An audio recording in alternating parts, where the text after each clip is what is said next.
నిరుద్యోగులకు మరో మంచి అవకాశం అయితే వచ్చేసిందండి. గ్రామీణ శ్రీనిధి సంస్థలో ఉద్యోగాల కోసం ఒక మంచి నోటిఫికేషన్ అయితే విడుదలైందనమాట.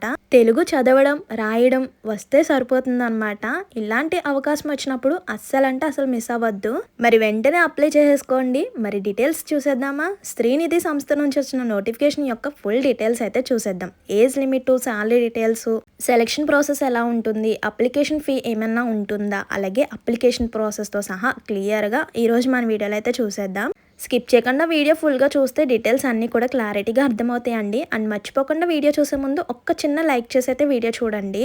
మీరిచ్చే ఒక చిన్న లైక్ వల్ల ఇన్ఫర్మేషన్ ఎంతో కొంతమందికి హెల్ప్ అయ్యే అవకాశం అయితే ఉంటుంది. అండ్ కొత్తగా ఛానల్ చూసినట్లయితే సబ్స్క్రైబ్ చేసుకోండి. ఇలాంటి మంచి మంచి ఇన్ఫర్మేషన్స్ అప్డేట్స్ రాగానే వెంటనే కూడా మీతో షేర్ చేస్తూ ఉంటాను. సో ఇంకా లేట్ చేయకుండా శ్రీనిధి సంస్థ నుంచి వచ్చిన నోటిఫికేషన్ యొక్క డీటెయిల్స్ అయితే చూసేద్దాం.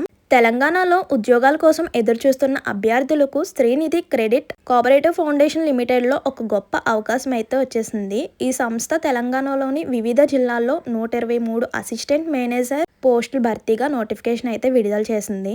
Srinidhi credit cooperative foundation limited Telangana ప్రభుత్వం మరియు స్వయం సహాయ బృందాల ఎస్హెచ్జి ఫౌండేషన్లో సంయుక్తంగా ప్రోత్సహిస్తున్నాయి. ఈ సంస్థ తెలంగాణ ప్రభుత్వ గ్రామీణాభివృద్ధి శాఖ ఆధ్వర్యంలో పనిచేస్తుంది. వెంటనే ఎలిజిబుల్ క్యాండిడేట్స్ ఉన్న వాళ్ళు ప్రతి ఒక్కరు కూడా వెంటనే May 29 లోపు ఆన్లైన్లో డిగ్రీ సర్టిఫికేట్స్తో ఇలా అప్లై చేసుకోండి. మరి అప్లికేషన్ ప్రాసెస్, ఏజ్ లిమిట్, ఎవరెవరు అప్లై చేసుకోవాలి, ఎడ్యుకేషనల్ క్వాలిఫికేషన్ ఏంటి, డిగ్రీ ఉంటే సరిపోతుందా, ఇంకా ఏమన్నా ఉండాలా, ఈ డీటెయిల్స్ కూడా చూసేద్దామండి. ముందు పోస్ట్ వైజ్ డీటెయిల్స్ చూద్దాము. పోస్ట్ ఏంటి, ఆ పోస్ట్ యొక్క వేకెన్సీస్ ఎన్ని ఉన్నాయి, ఇవి కూడా క్లియర్గా చూసేద్దాం. పోస్ట్ నేమ్ వచ్చేసరికి అసిస్టెంట్ మేనేజర్. మొత్తం వేకెన్సీస్ వచ్చేసరికి 123 ఖాళీలు అయితే ఉన్నాయన్నమాట. మనకి ఖాళీలు వచ్చేసరికి మనకి కేటగిరీస్ వైజ్ అయితే వేకెన్సీస్ అయితే ఇక్కడ క్లియర్గా ఇచ్చారు చూడండి. ఓసీ కేటగిరీకి వచ్చేసరికి 60 ఖాళీలు అయితే ఉన్నాయి. అండ్ నెక్స్ట్ ఈడబ్ల్యూఎస్ కేటగిరీకి వచ్చేసరికి 3 ఖాళీలు అయితే ఉన్నాయి. అండ్ బీసీఏ కేటగిరీకి వచ్చేసరికి 16 అనమాట. అండ్ నెక్స్ట్ బీసీబీకి వచ్చేసరికి 2 మాత్రమే ఉన్నాయి, 2 వేకెన్సీస్ మాత్రమే ఉన్నాయి. నెక్స్ట్ ఓహెచ్ కేటగిరీకి వచ్చేసరికి 9 వేకెన్సీస్ ఉన్నాయి. అండ్ నెక్స్ట్ ఎస్సీ గ్రూప్ 1కి వచ్చేసరికి 4 వేకెన్సీస్ ఉన్నాయి. అండ్ నెక్స్ట్ SC2 గ్రూప్ 2కి వచ్చేసరికి 26 వేకెన్సీస్ అయితే ఉన్నాయి. ఎస్టీ కేటగిరీకి వచ్చేసరికి 3 వేకెన్సీస్ అయితే ఉన్నాయి. నెక్స్ట్ చూడండి, ఇవన్నీ కూడా మనకి కేటగిరీస్ వైజ్ అయితే ఎన్ని వేకెన్సీస్ ఉన్నాయి ఏంటి అనేది డీటెయిల్స్ అనమాట.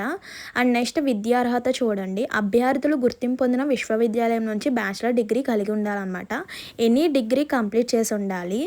సో ఇక్కడ మనకి మినిమం పర్సంటేజ్ అయితే ఇంత ఉండాలన్నమాట. ఇది కూడా మనకి కేటగిరీస్ అయితే ఓసీ కేటగిరీ వాళ్ళకైతే 65% మార్క్స్ అయితే ఉండాలి. అంటే మీరు బ్యాచిలర్ డిగ్రీ కంప్లీట్ చేశారు కదా, ఆ డిగ్రీలో పర్సంటేజ్ అయితే ఇంత ఉండాలన్నమాట ఓసీ కేటగిరీకి. అండ్ నెక్స్ట్ బీసీ కేటగిరీ వాళ్ళకి వచ్చేసరికి 60%, ఎస్సీ ఎస్టీ అలాగే దివ్యాంగులకు వచ్చేసరికి 55% మార్క్స్ ఉన్న వాళ్ళందరూ కూడా ఎలిజిబుల్ అనమాట. అండ్ నెక్స్ట్ ఇతర అర్హతలు ఏమన్నా ఉండాలా చూడండి. అభ్యర్థులు తెలంగాణ రాష్ట్రానికి చెందిన వారే అయితే ఉండాలి. అంటే ఏపీ కాదు, ఓన్లీ తెలంగాణ వారు మాత్రమే అప్లై చేసుకోవడానికి ఉంది. అండ్ నెక్స్ట్ తెలుగు మరియు ఆంగ్లం చదవడం, రాయడం కూడా రావాలన్నమాట. అండ్ మాట్లాడడం కూడా తెలుసుంటే సరిపోతుంది, తెలుగు అండ్ ఇంగ్లీష్ రెండు కూడా. అండ్ నెక్స్ట్ MS ఆఫీస్ కూడా తెలిసి ఉండాలంటే కంప్యూటర్ నాలెడ్జ్ కూడా కొంచెం ఉండాలి. దివ్య చక్ర వాహనం కలిగి ఉండాలి మరియు చెల్లుబాటు అయ్యే డ్రైవింగ్ లైసెన్స్ కూడా కలిగి ఉండాలన్నమాట. అండ్ ఏజ్ లిమిట్ చూడండి, కనీస వయసు వచ్చేసరికి 25 దాటిన వారు అప్లై చేసుకోవాలి. అండ్ గరిష్ట వయసు వచ్చేసరికి 30 లోపు ఉన్న వాళ్ళు అప్లై చేసుకోవచ్చు. అంటే 25 to 30 ఇయర్స్ అనమాట ఏజ్ లిమిట్ వచ్చేసరికి. అండ్ ఇందులో వయో సడలింపు కూడా ఉంది. బీసీ అభ్యర్థులు 3 ఇయర్స్ అనమాట. అంటే 33 ఉన్న వాళ్ళు కూడా అప్లై చేసుకోవచ్చు అనమాట. And next SC ST PWD అభ్యర్థులకి అయితే 5 ఇయర్స్ అనమాట. అంటే 35 ఇయర్స్ ఉన్న వాళ్ళు కూడా అప్లై చేసుకోవచ్చు. 35 ఇయర్స్ లోపు ఉన్న వాళ్ళు కూడా అప్లై చేసుకోవచ్చు. ఓన్లీ బీసీకి అయితే 3 ఇయర్స్, SC ST PWD వాళ్ళకి అయితే 5 ఇయర్స్ అనమాట. ఓసీ వాళ్ళకి అయితే ఏమీ లేదండి, చూసుకోండి. అండ్ నెక్స్ట్ శాలరీ డీటెయిల్స్ కూడా క్లియర్గా చూద్దాం. ఎంపికైన అభ్యర్థులకు సుమారుగా మంత్లీ శాలరీ చూడండి 33,960 వరకు కూడా శాలరీ అయితే ఉంటుంది. అండ్ అందులో వర్క్ని బట్టి కూడా మనకి శాలరీ ఇంక్రీజ్ చేసే అవకాశం కూడా ఉంటుందన్నమాట. అండ్ నెక్స్ట్ ఎంపిక ప్రక్రియ సెలక్షన్ ప్రాసెస్ చూడండి, ఆన్లైన్ పరీక్ష ద్వారా నిర్వహించబడుతుంది అనమాట. అంటే కంప్యూటర్ బేస్డ్ ఎగ్జామ్ అయితే ఉంటుంది. పరీక్ష విధానం వచ్చేసరికి చూడండి ఇక్కడ క్వాంటిటేటివ్ వచ్చేసరికి ఆ సబ్జెక్ట్‌కి వచ్చేసరికి 25 క్వెషన్స్ 25 మార్క్స్ అలా ఉంటుంది. రీజనింగ్‌లో 25 క్వెషన్స్ 25 మార్క్స్ ఉంటుంది. ఇంగ్లీష్‌కి సంబంధించిన 25 మార్క్స్ అయితే ఉంటుందన్నమాట. బ్యాంకింగ్‌తో కూడిన సాధారణ అవగాహన ఉంటే సో వాటికి సంబంధించిన 25 మార్క్స్ కూడా ఉంటుందన్నమాట. 25 క్వెషన్స్ కూడా అడుగుతారనమాట. సో మొత్తం ఇలా total 100 marks 100 questions. Time duration వచ్చేసరికి 90 మినిట్స్ అనమాట. అంటే ఇందులో మనకి నెగెటివ్ మార్క్స్ కూడా ఉంది అంటే ఒక క్వశ్చన్ రాంగ్ పెడితే 0.25 మార్క్స్ వచ్చిన మార్క్స్ పోతాయి అనమాట. సో నెగిటివ్ మార్క్స్ కూడా ఉంటుంది, గుర్తుపెట్టుకోండి. అండ్ దరఖాస్తు ప్రక్రియ వచ్చేసరికి అభ్యర్థులు ఆన్లైన్ విధానం ద్వారా మాత్రమే అప్లై చేసుకోవడానికి అయితే ఉంటుంది. అది ఎలా అప్లై చేసుకోవాలనేది చూపిస్తాను. ఇక్కడ అధికారిక వెబ్సైట్ లింక్ అయితే కనిపిస్తుంది కదా. సో మీరు అదే విధంగా http www.srinidhi.telangana.government.in అని ఉంది కదా. సేమ్ అదే విధంగా క్రోమ్లో కానీ గూగుల్లో కానీ సెర్చ్ చేస్తే మనకి నోటిఫికేషన్ యొక్క డీటెయిల్స్ అలాగే అప్లికేషన్ ఫామ్ కూడా ఓపెన్ అవుతుందన్నమాట. ఒకవేళ అప్లికేషన్ ఫామ్ లైవ్లో కావాలి అంటే ఎలా అప్లై చేసుకోవాలో చెప్తాను. బట్ లైవ్లో కావాలి అంటే కనుక అప్లై ప్రాసెస్ అని కింద కామెంట్ బాక్స్లో షేర్ చేయండి. ఎక్కువగా కామెంట్స్ అండ్ లైక్స్ వస్తే కనుక లైవ్లో అప్లికేషన్ ప్రాసెస్ పెట్టడానికి అయితే ట్రై చేస్తాను. సో ఎలా అప్లై చేసుకోవాలనేది చెప్పేస్తానండి, కానీ లైవ్లో కావాలంటే అప్లై ప్రాసెస్ అని కింద కామెంట్ బాక్స్లో షేర్ చేయండి. అండ్ నెక్స్ట్ అప్లికేషన్ ఫీ చూడండి. SC ST PWD క్యాండిడేట్స్కి వచ్చేసరికి 770 రూపీస్ అనమాట. అండ్ రిమైనింగ్ కేటగిరీకి వచ్చేసరికి 885 అనమాట అప్లికేషన్ ఫీ వచ్చేసరికి. అండ్ ఇంపార్టెంట్ డేట్స్ చూడండి. ఆన్లైన్లోనే అప్లై చేసుకోవాలి. అండ్ లాస్ట్ డేట్ ఇప్పటికే మనకి స్టార్ట్ అయిపోయింది, అప్లికేషన్ స్టార్ట్ అయిపోయిందనమాట. లాస్ట్ డేట్ చూడండి May 29th వరకు మాత్రమే టైం ఉంది. సో midnight 12 వరకు కూడా టైం ఉంది. అలాగని అప్పటి వరకు వెయిట్ చేయకండి. సో నోటిఫికేషన్ డీటెయిల్స్ చూసిన తర్వాత వెంటనే ఎవరైతే ఎలిజిబుల్ క్యాండిడేట్స్ ఉన్నారో వెంటనే కూడా అప్లై చేసుకోండి. ఎందుకంటే ఇలాంటి ఛాన్స్ మళ్ళీ రాదనమాట.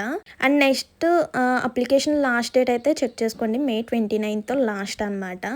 అండ్ ఎగ్జామ్ సెంటర్స్ చూడండి. ఇది తెలంగాణ కాబట్టి హైదరాబాద్, ఆదిలాబాద్, కరీంనగర్, ఖమ్మం, కొత్తగూడెం ఇలా మనకి ఎగ్జామ్ సెంటర్స్ కూడా ఇచ్చేసారనమాట. మహబూబ్ నగర్, నల్గొండ, నిజామాబాద్, పెద్దపల్లి, వరంగల్ ఇలా మనకి ఎగ్జామ్ సెంటర్స్ కూడా క్లియర్గా ఇచ్చారనమాట. అండ్ నెక్స్ట్ చూడండి, ఇది శాశ్వత ప్రభుత్వ ఉద్యోగం అయితే కాదు, అంటే పర్మనెంట్ ఉద్యోగం, పర్మనెంట్ గవర్నమెంట్ జాబ్ అయితే కాదనమాట. నెక్స్ట్ చూడండి, అభ్యర్థులు తమ సొంత జిల్లాలోని ఖాళీలు మాత్రమే దరఖాస్తు చేసుకోవడానికి ఉంటుంది. ప్రతి జిల్లాలో మనకి 10% పోస్టులు స్వయం సహాయక బృందాల్లో అంటే SHG సభ్యుల కోసం రిజర్వే చేయబడ్డాయి. సో ఈ రూల్స్ అన్నీ కూడా చెక్ చేసుకోండి. అండ్ ఫైనల్గా ఎలా అప్లై చేసుకోవాలో చూడండి. ఇక్కడ నోటిఫికేషన్లో అయితే చూపిస్తున్నాను. ఇక్కడ మనకి శ్రీనిధి వెబ్సైట్ లింక్ అయితే కనిపిస్తుంది కదా, www.srinidhi.telangana.government.in అని.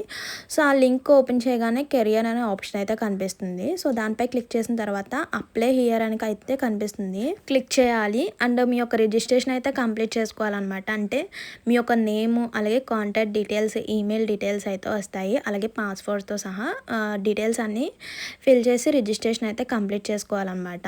సో అక్కడ ఒక మనకి password, registration number and password అయితే క్రియేట్ అవుతుంది. ఈమెయిల్ కానీ SMS ద్వారా కానీ మనకి రిజిస్ట్రేషన్ నెంబర్, పాస్వర్డ్ అయితే క్రియేట్ అవుతాయి. సో వన్స్ రిజిస్ట్రేషన్ కంప్లీట్ చేసిన తర్వాత సో అప్లై నవ్ అని ఉంటుంది కదా, ఆప్షన్ పై క్లిక్ చేసిన తర్వాత రిజిస్ట్రేషన్ నెంబరు, పాస్వర్డ్ ఎంటర్ చేసి మనకి అప్లికేషన్ ఫామ్ అయితే ఓపెన్ అవుతుంది. ఏవైతే డీటెయిల్స్ అడుగుతారో సో వాటన్నిటిని కూడా క్లియర్గా, అంటే ఏమి కాదు, మీ యొక్క పర్సనల్ డీటెయిల్స్, మీ యొక్క name, state, district and educational qualification సంబంధించిన డీటెయిల్స్ ఇవన్నీ కూడా క్లియర్గా మీరు ఫిల్ చేయాలన్నమాట. సో ఎక్కడ కూడా ఎటువంటి మిస్టేక్స్ లేకుండా ఫిల్ చేసి సేవ్ నెక్స్ట్ అని క్లిక్ చేసిన తర్వాత మీ యొక్క డాక్యుమెంట్స్ అన్నిటిని కూడా, అంటే డిగ్రీకి సంబంధించిన సర్టిఫికేట్స్, అలాగే ఆధార్ కార్డు, మీ యొక్క హాఫ్ సైజ్ ఫోటో, అలాగే సిగ్నేచర్ ఇవన్నీ కూడా అడుగుతుందన్నమాట. అన్నీ కూడా క్లియర్గా స్కాన్ చేసి అప్లోడ్ చేయాలి. అలా మనకి 3 స్టెప్స్ కానీ 4 స్టెప్స్లో కానీ మనకి అప్లికేషన్ ఫామ్ అయితే ఉంటుంది. First of all personal details అంటే మీరు ఎంటర్ చేయాలన్నమాట. ఎక్కడ కూడా స్పెల్లింగ్ మిస్టేక్స్ లేకుండా, ఎక్కడ కూడా ఫోన్ నెంబర్ రాంగ్ వేయడం,